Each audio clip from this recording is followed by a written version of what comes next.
Um, our first half eventful.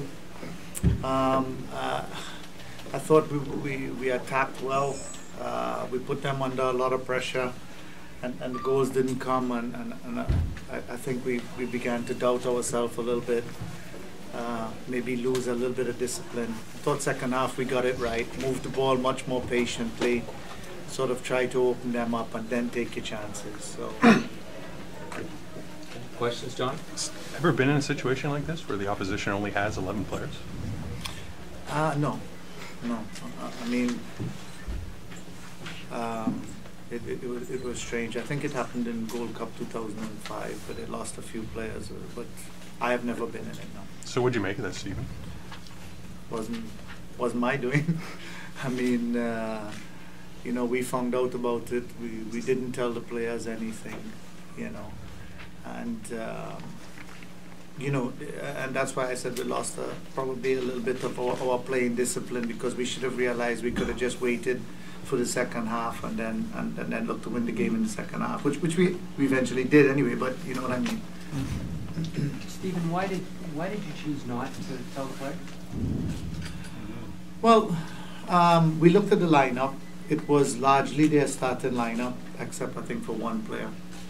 And I thought it was better the players don't go into the game thinking, you know, let's just kind of go helter-skelter in the first half and try to score a lot of goals, because in my experience, that's when you make the most mistakes as a team.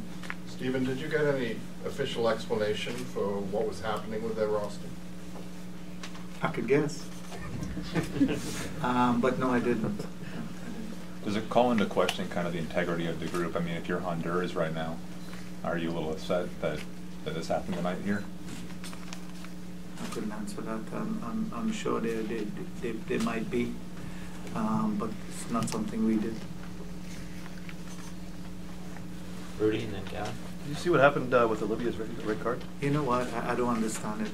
I mean, there was something involved, but to give a red card for that, I don't understand it. I'll have to see it again to be fair to everybody. I don't know what really happened, but it didn't look like much. Gavin and Christian. Stephen, what did you say to them at halftime after seeing so many chances go awry? Well, the one thing I didn't want to say is keep doing what you've been doing.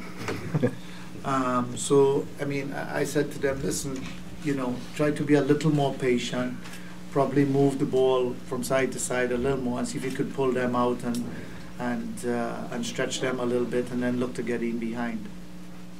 Stephen, two-part question. What was your decision to play Simeon on the left rather than the right, and how impressed and happy were you with your wide players, particularly at fullbacks, and switching plays to the wide areas? Well, it was something that we did in practice to change things up a bit. What we really wanted was Simeon coming in on his right foot and finishing, or trying to finish, or to thread some balls. But I thought the fullbacks were fantastic tonight, getting into good positions. They could have varied their crosses a little bit. There was a lot of crosses in the air, and they could have hit some along the ground. But the fullbacks were very good tonight, and the space made for them by the two wide players was sort of a good working relationship. Neil, then Anthony, then BJ. Stephen, I know you don't know what's happening in the game that's playing right now, but you It's won. playing in a couple hours, I think. It's going to kick off now. Half hour. You won. You scored goals. Are you where you need to be? Have you put yourself in the right position for that final game? I would have liked to score 6. But I mean, to be honest, we scored some goals. We won the game, right? And really and truly, I told the players, look, our objective should be to win the game, and what happens happens, you know. And we did that. We scored some goals, and I'll take it. Anthony. Stephen, David Edgar, solid game. Point 1, point 2. Will Johnson, when he came off, was really ticked off. What happened there? I think he was ticked off that he missed those chances. He's a very competitive guy, and in a game like that where he had a couple of good chances, I think he was more upset with himself than anything else, you know.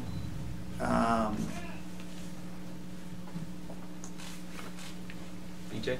Coach, you wanted the players to focus just on this game. You stressed Cuba, Cuba, Cuba. Were you pleased with sort of their mental approach going to this game and not looking ahead to the Honduras game? Yeah, I thought we played some good stuff tonight. Created a lot of chances, more than I've ever seen. I don't think I've been involved in a game with a Canada team that we've had that many chances, especially in the first half.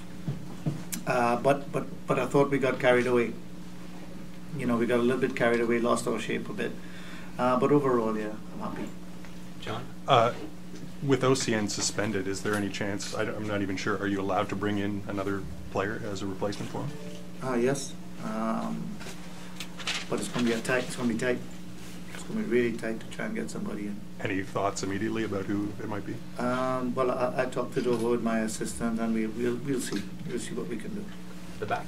Are you concerned after a game like this where it really had most of the possession and most of the chances, then going into a game against Honduras where the mindset has to be completely different? Is there any concern on your part as a result of this style of this game? No, I don't think so. The players know they're going away from home. We always knew that it would probably come down to the Honduras game. So you know, we have some days to do a little practice session, a little bit of discussion on our approach, and hopefully we'll get it right.